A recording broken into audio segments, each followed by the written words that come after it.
Chelsea fans, after that disappointing 2-2 draw Tuesday night against Bournemouth, big changes need to happen. Chelsea host Wolves Monday the 20th of January, 8 PM kickoff at Stamford Bridge. Chelsea have been on such a poor run of form and Enzo Maresca needs to start finding solutions so we can actually start picking up points. So in this video, I'm asking the question, can Enzo Maresca spark a Chelsea revival versus Wolves? Not only that, I'm also covering the latest Chelsea news and predicting Chelsea's starting 11. Did you know that 90% of the people watching this video right now are currently not subscribed to the channel? So make sure you leave a like and subscribe if you're a Chelsea fan who enjoys Chelsea content. Make sure you join the community and let's get into the video. So let's get into the latest Chelsea news. Bobby Vincent has reported that Cole Palmer is a doubt for Wolves and he is not training. Also, Levi Colwill, Enzo Fernandez and Lavia are not involved. Kieran Gill has reported that Cole Palmer, Levi Colwill received kicks versus Bournemouth, while the absence of Romeo Lavia and Enzo Fernandez is due to muscular fatigue/issues. Damasio has reported that AC Milan have made contact with Chelsea for João Felix.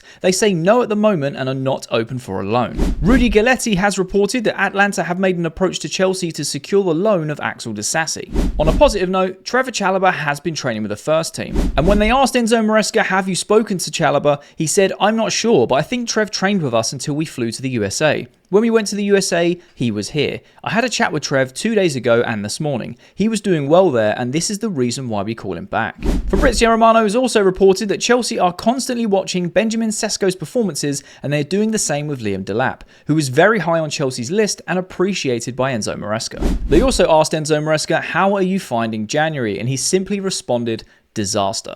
It looks like Chelsea are currently going through a crisis with Cole Palmer, Enzo Fernandez, Levi Colwill and Romeo Lavia all doubts or not involved for the Wolves game, so it's very lucky that we have such squad depth. Not only that, but we are having a bit of an injury crisis when it comes to central defenders and midfielders that can play in that 6 role. This January transfer window, Chelsea really need to make some signings and some improvements. We have recalled Trevoh Chalobah back, which I'm very grateful for. What a professional for taking everything on the chin and coming back to his boyhood club to play for the shirt. Reece James is also fit, so that means he can get some minutes, so let's hope he can stay fit because he is an integral part of this Chelsea team. Not to mention the centre-back injuries we currently have with Badiashile and Wesley Fofana out, so now is a very good time to test this squad depth. We've recalled Anselmino, Ashrampong is starting to play centre-back and doing it very well. We've recalled Trevoh Chalobah, so hopefully between that we can create a solid back four. And when it comes to the rest of the squad, you've got players like João Felix and Christopher Nkunku who have been begging for Premier League minutes. So is the Wolves game their prime opportunity to take advantage? And when it comes to Axel Disasi, he is getting a lot of interest from clubs abroad, so let's hope one of them will take the plunge and Chelsea will get rid of Axel Disasi, because in my opinion, he is not Chelsea quality. That's it for all the latest Chelsea news. Let's predict this starting 11. Now, I did mention at the start of the video that Enzo Maresca needs to make some massive changes to this squad and the way that he sets up, and I feel like the game against Wolves, we could potentially see another game where we play 4-1-4-1. And I think this is just to accommodate the fact that we're running out of sixes that are fit and raring to go that can play a full 90. Lavia can only seem to do 45-50 minutes, and Enzo Fernandez seems to have muscle fatigue. So it leaves us with Caicedo and maybe someone like Raksachi. Is he ready for the Premier League? I don't see us playing Cassidy in a 6 in the Premier League. So I feel like it will still be an inverting system, but with one main holding midfielder and allowing people to stay forward a bit more. Hopefully it works. So let's go through this. So obviously in goal, we are going to go with Robert Sanchez. I say this every week. As much as we like to see someone else be in goal, it is going to be Robert Sanchez. He is Chelsea's number 1. And if I'm being honest, against Bournemouth, I know he conceded 2 and we're just trying to not concede goals. I feel like his game was relatively decent. Second goal was poor positioning from the goalkeeper. You should never be conceding like that from the near post. Taking nothing away from the strike though. It was a great strike. But I think it was one of his better performances before we conceded the goals. Again, that pass he's given away to then concede the penalty and things like that. Like, it's just Sanchez. You know, Sanchez with his weekly blunders. But before them blunders, he was actually playing okay. I just want a game where he can keep a clean sheet, or even if he does concede, he has an absolutely outstanding game in terms of his distribution, passing around the back, and he just doesn't make any silly mistakes because I feel like he just gets too lax and too confident within the games and then makes silly mistakes. But this isn't a rant about Sanchez. We're going to start with him in goal. Moving on to the left back is going to be Cucurella. If he's fit, ready and available, then you have to play Cucurella. One of the best left backs in the league, in my opinion. Again, I say this week in, week out because he's just such a good performer. When it comes to the centre-back pairing, this is where it gets very sticky because we've got a lot of injuries and people that aren't available. Currently, no Fofana, no Badiashile, no Levi Colwill. So that leaves us with Tosin, right? But that means we've also recalled Trevor Chalobah. We're using Josh Ashenpong as a centre-back at times as well, who's playing very well, in my opinion, for an 18-year-old. He's slotting in that position and playing the role very well.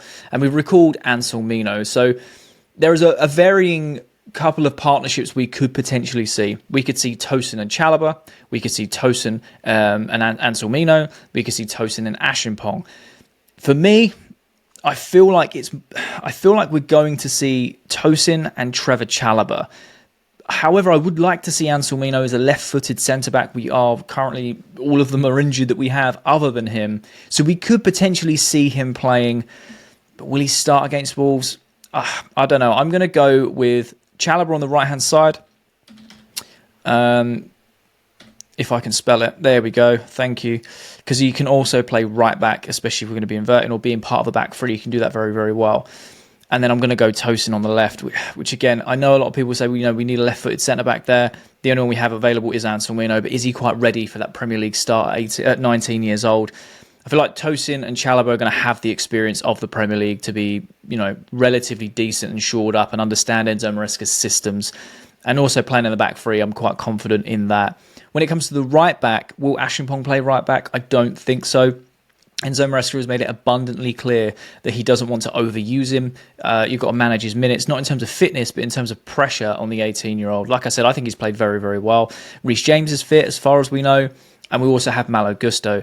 And I feel like what we might see is a repeat of the Bournemouth game where Reece James will come on in that second half. And we'll actually see Gusto playing right back.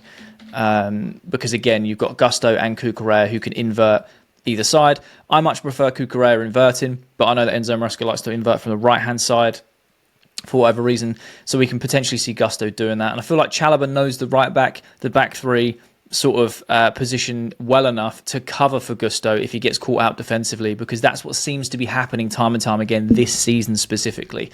Gusto pushes forward, whether it's going up the right-hand side or inverting into midfield, and he's getting caught out defensively. I feel like someone like Chalobah can squeeze across, and he's good enough. He's got the experience to kind of fill that gap until Gusto can recover. So when it comes to the midfield lone six, it's clearly going to be Caicedo if he is fit, ready and available, which I believe from all the reports he is.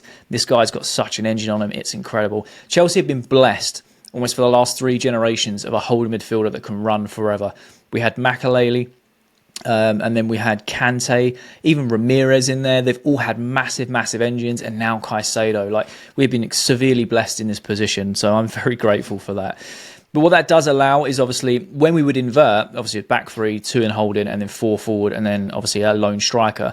With the 4-1-4-1, it means typically that front four is going to stay forward a bit more. However, I can see one of these 10 roles actually dropping down a little bit to support Caicedo when needed, when we're not inverting. So we'll go through this front four, because for me it's going to be very, very interesting. I don't know whether Enzo Maresca would choose this. I'm predicting that he would. I think it's a very solid option. But let's go through it. On the left-hand side, going to go with Sancho. I think Sancho...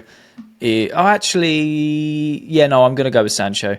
I feel like Pedro Neto will make an appearance. He played very well against Wolves in the first fixture we had early on the season where we won 6-2, which is incredible. But he also played against Bournemouth, and I don't think he was very impactful. And I don't think it's his fault. I just think it wasn't his type of game. This may be his type of game to play, but I just don't know whether he will start. I feel like Sancho will start on that left. His standard of football right now is so good. He's very quickly becoming one of my favourite players. He's so technically gifted on the ball. He's very accurate with what he's trying to do. He's direct. He can beat a man. The only sort of downside of his game is he doesn't shoot as much. I'll take that. That's something that he will learn and something he can implement as the season goes on, as his time at Chelsea goes on. So I'm going to stick with Sancho. Now, with the 2-10s, I feel like a lot of people are going to love this purely because of our fan base and how much they want them to get minutes. But I'm going to go with João Felix. If I can spell it, I always get the A and the O the wrong way around. There we go. João Felix and Christopher Nkunku. Now, a lot of people will say that's too attacking. Caicedo's going to get isolated. The way as I'm looking at it right now, Gusto's going to invert to support him, right? Then we have a back three of Tosin, Chalobah, Cucurella. Tosin would be that central centre-back as well, where his pace isn't going to be relied on as much as someone like Trevor Chalobah and Cucurella. Or we invert from the left-hand side, and then you've got Tosin, Chalobah, and Gusto. When we're not inverting, you've got people like João Felix in front of him. Now, a lot of people say he loses the ball a lot, but one thing I like about João Felix is he's not afraid to put in a tackle and he's not afraid to go win that ball back. And I feel like with those characteristics and the type of player he is, who he will do any role he's given within this Chelsea system, I feel like he will be the player that drops a bit deeper to pick the ball up and drive forward, and Nkunku will stay in that 10 role. And I feel like João Felix defensively is a lot better than Nkunku because, in my opinion, I just don't think Nkunku can be bothered to press. That's what it looks like from the outside looking in. Nkunku just can't be bothered to press, or he's just not a pressing player. Felix, on the other hand, will run and run and run. Slide tackles, like he will just challenge people shoulder to shoulder. He'll just try and win that ball back and drive it forward. And I feel like playing those two like that, and then Felix dropping back defensively when needed to help Caicedo, I think that will help massively. And when it comes to the right-hand side, I am going to go with Noni Madueke because, again, you've got Madueke. He had a hat-trick against Wolves last time. He had a field day. Yes, it was the Palmer and Madueke link-up. And it's going to be massively interesting to see if Cole Palmer can be fit for Monday, and if he's not and we play these two 10s, how we would perform without him completely. But I honestly feel like this would be a game for Noni Madueke. I feel like Pedro Neto will come on that left-hand side rather than the right-hand side. But hey, this is just a guess. This is a prediction. I could be horribly wrong with this. But this is just how I feel that front four. I look at that and I think, wow, this is a solid team that can get the 3 points and get the result, depending on how Wolves set up. Are they going to sit back, have a low block, or are they going to come at us? We didn't really know what to expect at the start of the season. We ended up coming out in that second half and absolutely demolishing Wolves after a very sort of, basketball game style first half. So that's who I would go for on that front four. And then obviously up front, I'm going to go with Nicholas Jackson because you've got the likes of Guiu to support him, and Nkunku's going to be playing just behind him, so João Felix. And I think what a front trio of Felix, Nkunku and Jackson in that little triangle just behind, in and amongst the opposition defence. I think that's incredibly skillful. Jackson just needs to become more clinical. We need to start taking our chances a lot more. That is the one thing that's letting us down. We started this season so well and scoring so freely that you get to a point in the season where you are going to struggle to score and things are going to dry up a little. It's just about getting over that hurdle. I can honestly see people like Felix and Nkunku, Madueke, Jackson, even the likes of Tosin. If there's a sniff and they can convert it, it will completely change the atmosphere, it will change the vibe of the team, and we'll start picking our confidence up again. Because even when we are scoring, we're just conceding too many. You look at the Bournemouth game, we scored 2 goals. Even we had so many chances. But if we were just a bit more solid at the back, we could have won that game 1-0 at the time, or 2-1, or, it could have been a whole different story. And it's the same with the Fulham game and the Palace game and all these other games where we've conceded late on to get draws, where if we were just a bit more defensively solid, we could have seen the games out. I feel like adding someone like Chalobah in there is going to be a breath of fresh air in the system, and he's a good defender. I'm not saying he's perfect, but he is a good defender to be able to recall. So that is who I would go for against Wolves. So that is my predicted Chelsea 11 to face Wolves this Monday night at 8 o'clock at Stamford Bridge in the Premier League. Do you agree with this lineup or do you disagree? Let me know your thoughts and opinions down below in the comment section. I love having a conversation with you guys. This is a huge match for Enzo Maresca. Massive changes need to happen because we need to start putting points on the board. We need to stop conceding as many goals and we need to start being more clinical. So can this game be the game that turns everything around? And if you did watch this far to the end of the video, there'll be a thumbnail that pops up on the screen. So if you are a Chelsea fan who enjoys Chelsea content, make sure you click that thumbnail because you'll enjoy that video too.